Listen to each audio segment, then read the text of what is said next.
11:30 on a Tuesday night, floor 9 of our Houston office tower. Just me and the database migration my team had paged me about. An elevator I had not called pinged in the hallway around the corner from my desk. There was nobody else on the floor. There was nobody supposed to be on the floor. And then I heard a vacuum start.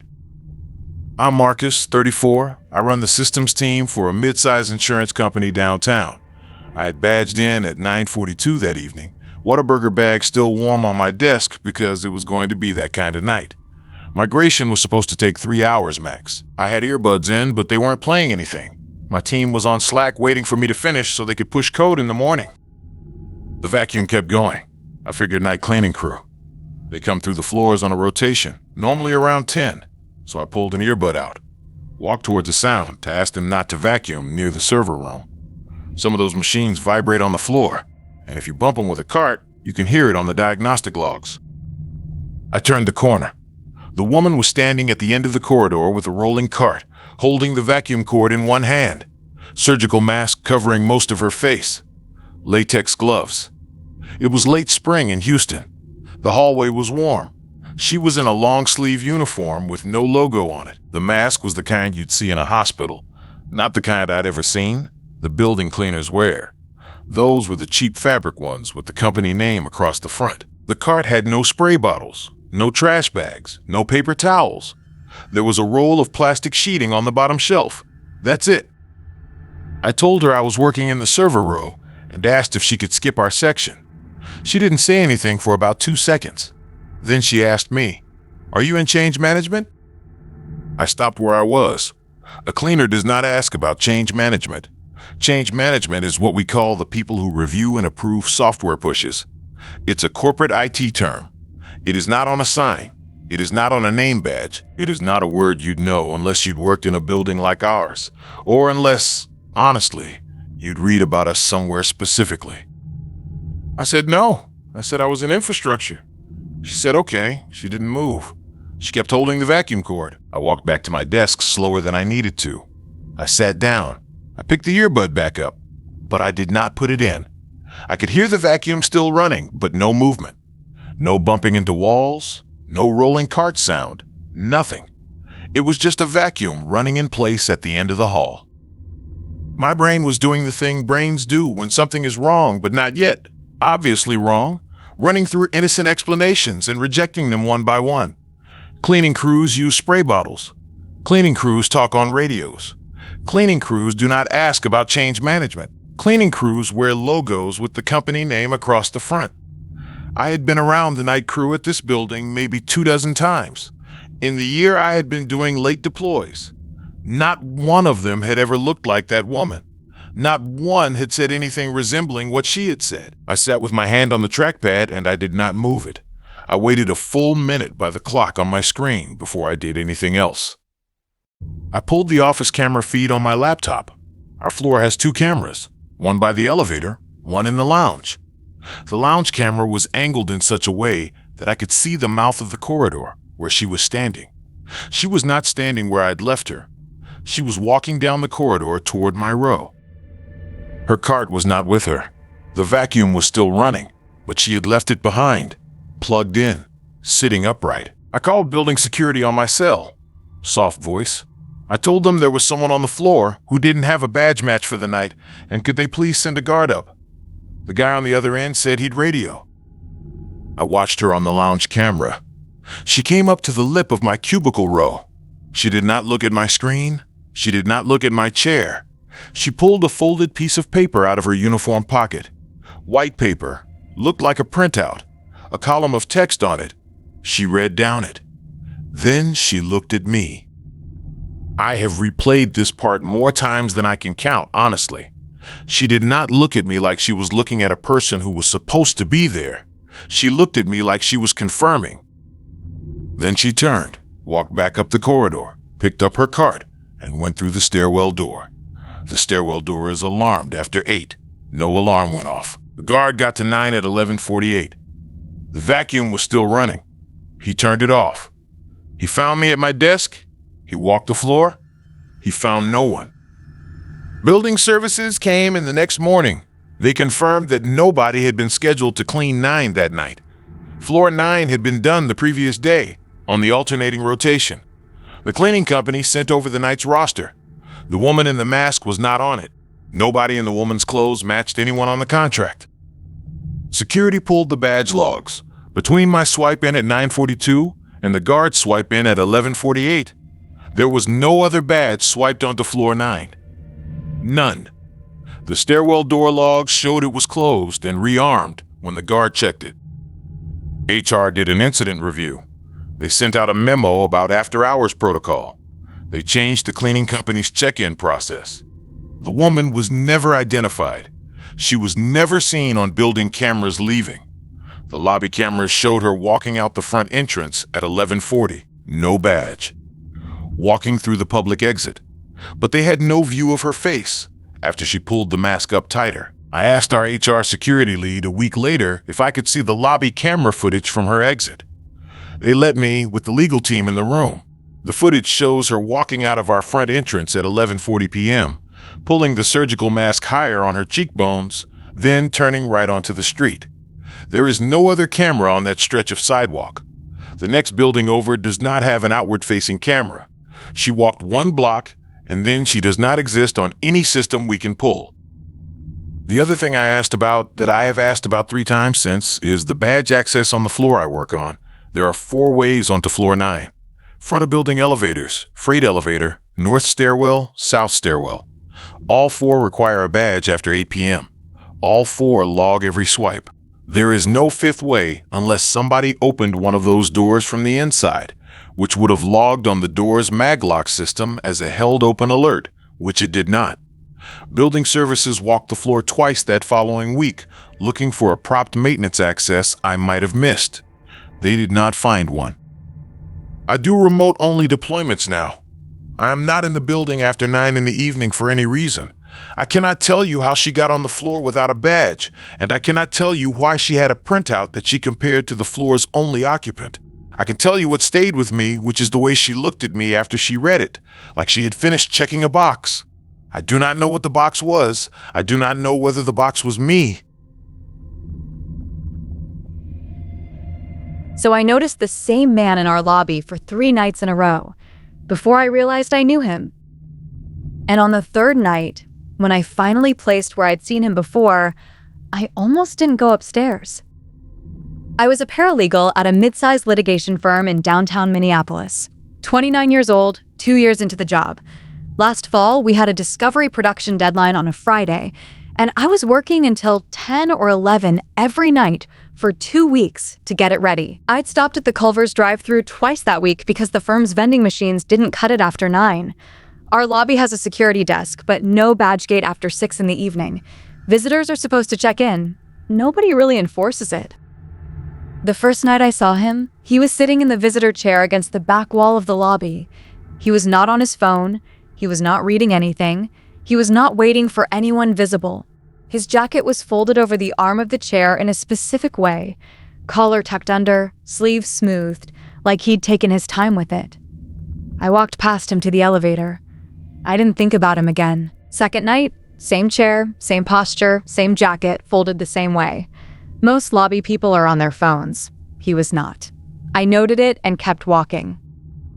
Third night, he was there at 6:30 when I came back from getting a sandwich. He'd been there at 6 when I'd gone down. That meant he'd been sitting in the visitor chair for at least an hour, not waiting on anyone, not checked in. The lobby guard at our desk wasn't paying attention.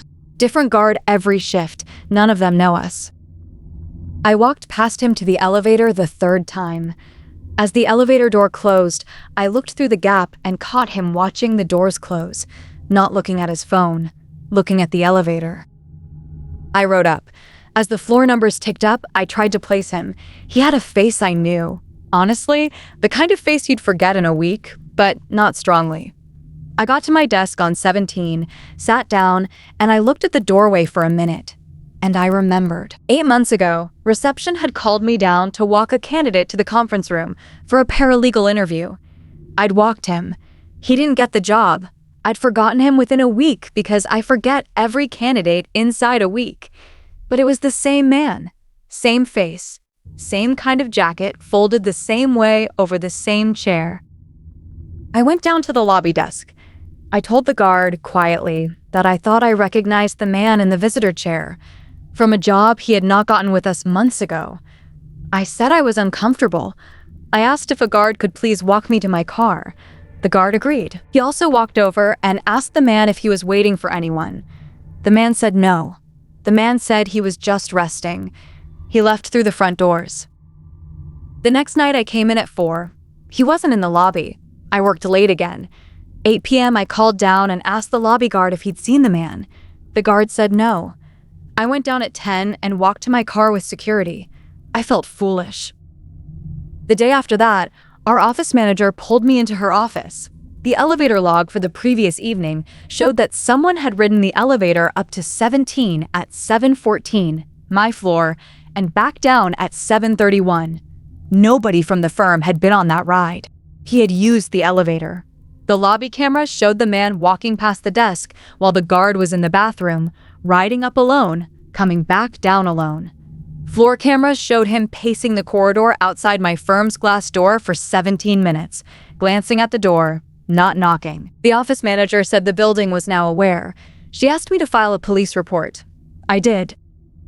That same night, Thursday, I came back from the printer and the visitor chair outside my office had been moved.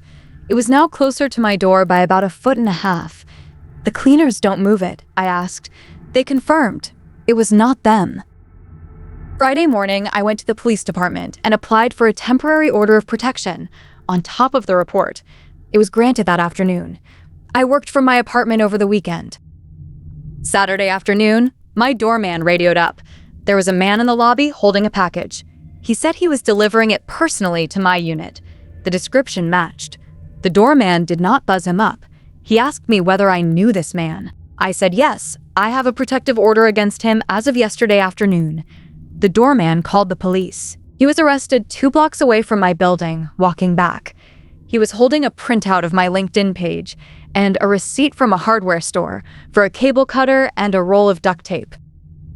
He was charged with violation of the protective order, with criminal trespass at my law office for the elevator ride and corridor pacing, and with aggravated stalking. The aggravated charge was based on the 8-month pattern, the firm's camera pulls, the elevator logs, the receipt, and the LinkedIn printout collectively established. He was held without bond at his arraignment.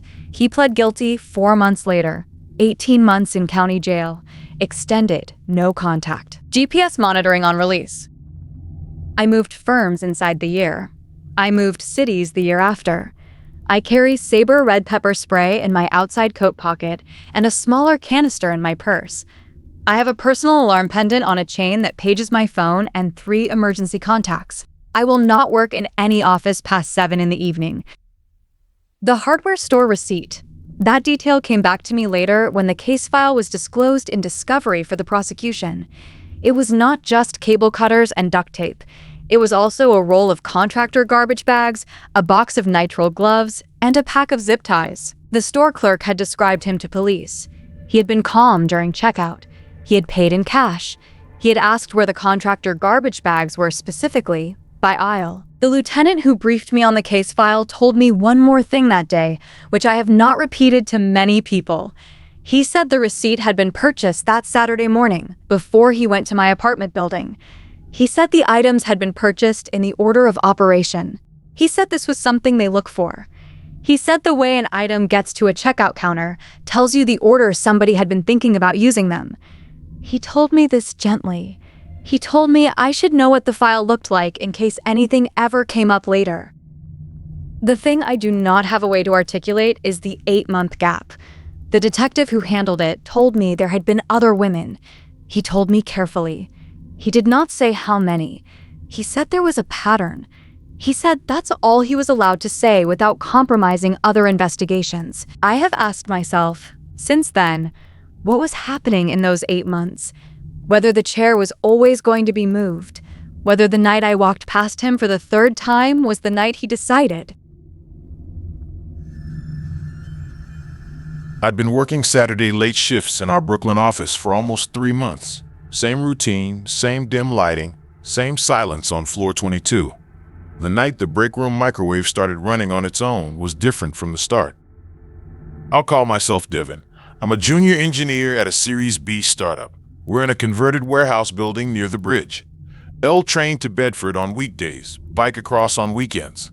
The floor we lease is open layout, glass-walled phone booth pods in the middle, kitchen along the south wall, bathrooms along the north. The front of the building is locked tight on weekends. There's a bike storage entrance on the side that takes a badge. That's how I came in. I had 2 monitors on, a deploy log on one, the customer's demo environment on the other. I had not turned on the floor lights. There's enough spill from outside, and I prefer the screens when the room is dark. So when the microwave started running on the south wall, I heard it from about 40 feet away, and it took me a few seconds to register what the sound was. I assumed for 1 second, honestly, less than a second, it was somebody from another tenant who'd wandered onto our floor. Then I remembered we're the only tenant on 22. The freight elevator is on a separate badge, and the regular elevators don't open here on weekends without a swipe. I walked to the break room. I did not say anything as I walked. I'm not a guy who shouts hello in a dark office to whoever might be there. The microwave was running. The break room lights were off. I stopped about 15 feet from the doorway. The microwave hit 0 and beeped. I waited. Nobody came out to get the food. I stepped sideways and looked in. The microwave had a paper plate in it with half a turkey sandwich and a paper cup of coffee, both warm. The coffee cup had the logo of the cafe in our lobby. That cafe closes at 7 on weekdays and is closed entirely on weekends. I did not touch anything. I walked back to my desk. I did not turn on a single light I had off. The thing I knew, sitting back at my desk, was that the building runs the camera system through software. My company actually maintains for the property manager. We've credentialed access for security testing purposes. The cameras feed a web dashboard. I had it bookmarked. I pulled it up. I scrubbed back through the floor's camera log for that evening. 3 cameras on 22-1 at the elevator. 1 in the open kitchen pointed at the south wall. 1 over the bathroom corridor. At 11:18 p.m., a figure walked onto the floor from the elevator vestibule. He'd come up the elevators. He was wearing a hoodie, dark jeans, sneakers. He had a backpack. He did not look at any camera. He walked straight to the kitchen and stood at the counter for a minute. Then he walked into the phone booth pods and sat in one for 10 minutes. Then he came out and went to the break room and put food in the microwave. I went forward in the recording. He was now currently live, standing in the open kitchen area facing the bank of windows. Just standing. Then he turned and walked to a desk that belonged to one of our senior engineers, Maya, who'd been on PTO since Wednesday. He sat at her desk, he went through her top drawer, he went through her second drawer, he pulled out a yellow folder and looked through it. I made a decision in about 10 seconds. I knew I had 2 ways out. The elevator bank, which would put me in line of sight from the kitchen if he came out, or the stairwell, which exits into the lobby and is alarmed at that hour. I did not want either.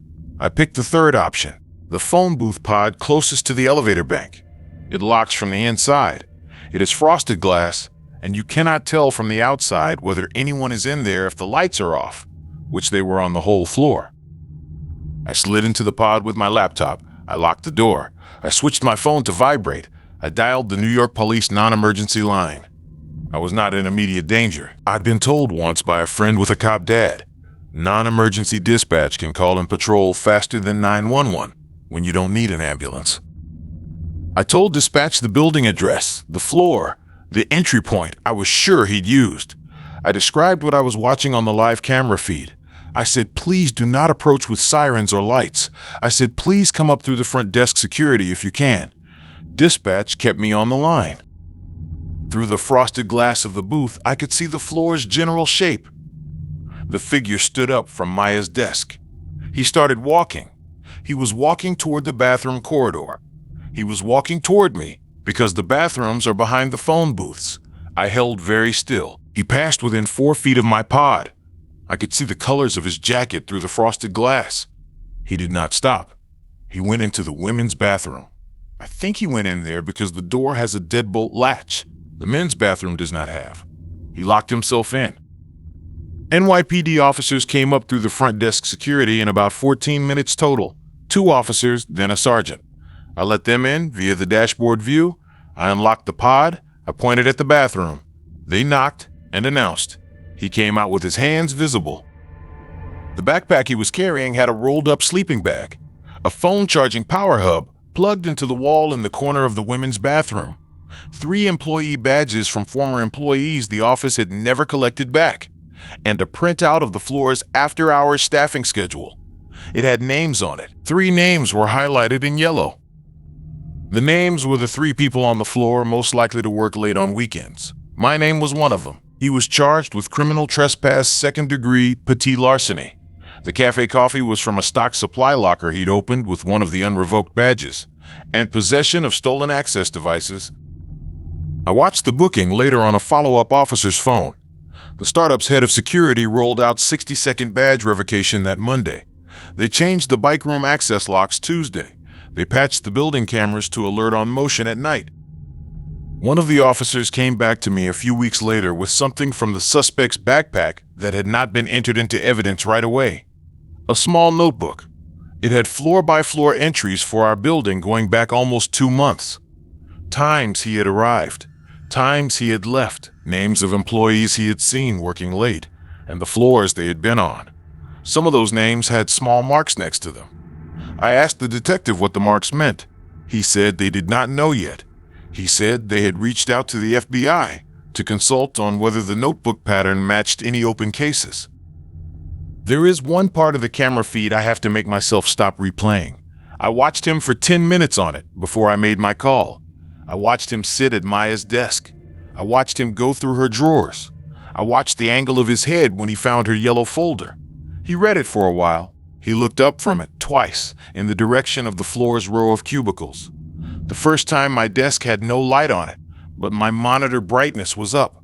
The second time I had reflexively lowered my monitor brightness. He looked up the second time and stared for what the timestamp says was 11 seconds. Then he went back to reading the folder. I do not know if he was looking at my row because he knew I was there. I do not work alone in the office past 9 in the evening. I have a photo of the highlighted staffing schedule saved on my phone. The thing I cannot stop thinking about is that he had been on the floor for 43 minutes before the microwave woke me up to the fact of him. 43 minutes that I was sitting at my desk with my back to the kitchen, and somebody was standing in the dark watching me work. He punched my driver's side window hard enough to crack it. I was already inside the car by then. Forearm jammed down on the horn. 9:30 on a Thursday, in our parking garage, after a board prep session that ran long. And I had filed 2 HR complaints about this man in the previous 6 months. That was the night I understood HR was never going to be enough. I'm Reyna, 38, marketing director at a corporate headquarters in Charlotte. I'd been in the role 9 months. Single mom, 1 daughter, 8 years old. My daughter was at my mother's house that night because I'd known board prep would run long. I'd grabbed coffee from the sheets off I-77 on the way in because the lobby cafe closes at 6 on Thursdays. The man following me was Travis. Same level as me on the org chart, different reporting line. From my 2nd month at the company, he had been cornering me. He would block doorways when I tried to leave conference rooms. He had stood in the hallway outside the women's restroom one afternoon for what HR's review later determined to be 16 minutes, then walked away when a coworker came around the corner. He had made jokes in front of other people about how he sometimes drove past my neighborhood, how he knew which house was mine because of the planter on the porch. He had said these things in a voice that sounded like joking. The people in the room had laughed nervously, and that was the version of the joke I had described in my first HR complaint in March, and my second one in July. HR was, in their language, looking into it. By October, that Thursday, they were still looking into it. Board prep ended at 9:24. The CFO and the CEO took the executive elevator to the lobby. I took the garage elevator. I always do. My car was on the 3rd level of the garage that night. When you stand in our garage's elevator vestibule, you can see the row your car is in from the small window in the vestibule door. I remote started my car from the vestibule. The headlights flicked on. I crossed the open lane toward my row. I was watching where I was walking. I was not looking behind me, but I crossed in front of a black Cadillac SUV parked in the next row over. The curved driver's side window of that SUV is the kind of glass that gives you a full reflection. Whatever is behind you in the garage lane. I saw him in that window. Travis. Same height, same jacket from the meeting we'd both been in 2 hours earlier. He was about 10 paces behind me, walking the same direction, walking the same speed. He had not been in the elevator with me. He must have come up the stairwell. I did 3 things in the next 5 seconds. I lengthened my stride. I unfolded my key fob from my hand so the panic button was under my thumb. I did not look back. The reflection in the next SUV's window showed him speeding up. I hit the panic button. My car's alarm started, horn and headlight flash, the way they do. I did not stop walking. He sped up again. When I reached my driver's side door, I grabbed the handle and pulled. He was now 5 paces behind me. He lunged. He grabbed the strap of my bag from behind. The strap snapped. Old leather. My mom had bought it for me. And I was already mostly inside the car. I pulled my left foot in. I slammed the door. I hit the lock with my shoulder. I leaned my whole forearm on the horn. He stood at my driver window. He raised his fist and punched the glass. Once. Hard. The glass dented inward but did not break. He punched it again. Spiderweb crack across the whole window. He did not break through. I did not stop on the horn. My fob alarm had triggered the garage's emergency station, which sits at every elevator vestibule and connects directly to building security. The alarm at the elevator vestibule starts wailing if a fob distress signal hits it from the same level. It was wailing now. I could hear it through the cracked window. He looked at the security station alarm. He looked at me. He turned and ran toward the stairwell. 2 garage security guards intercepted him at the lower level stairwell entrance. They had been on the alert for my fob the moment I pressed it. He went down to them. Charlotte PD was in the garage in 7 minutes. I had not gotten out of the car. I had not stopped the horn. My smartwatch had auto-detected the cardiovascular pattern of a panic event and had been recording audio for 4 minutes when the officers reached me. The investigation lasted 6 weeks. HR's 2 prior complaints were pulled into the case file.